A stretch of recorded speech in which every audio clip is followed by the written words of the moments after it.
So I woke up to some really sad news this morning. Gene Hackman, one of the greatest, one of our greatest actors in Hollywood of all time. I mean, you look at all the roles, you just say Gene Hackman to most any movie fan, and you're going to get a very pleasant response. He was just incredible, and he passed away with his wife and his dog in their home, found in their home, all dead. So they don't know for sure. I was talking to a buddy. He said carbon monoxide. I agree. I thought that for sure. We'll see.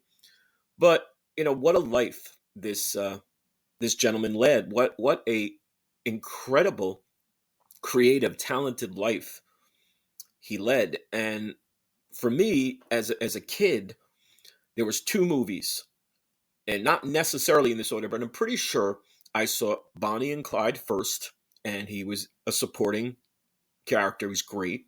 And then, of course, Superman as Lex Luthor.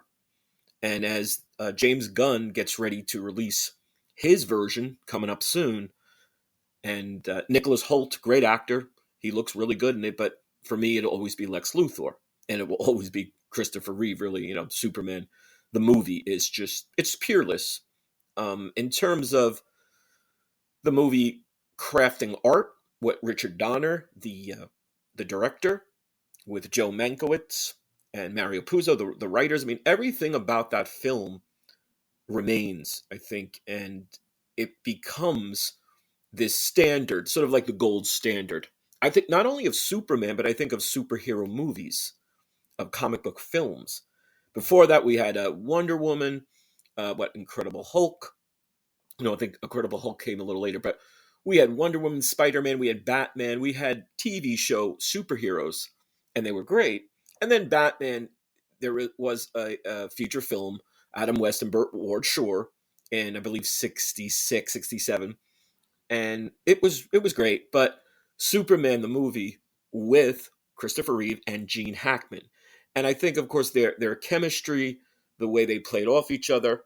I don't know if you guys know, but he refused to shave his hair because I guess, I don't know, for other parts, or he was just kind of vain. And Richard Donner said, if you do, I'll shave my mustache, and he had a fake mustache. It's a great story, but in terms of his just electric performance in that movie, and then the Poseidon Adventure, Enemy of the State, it just goes on and on.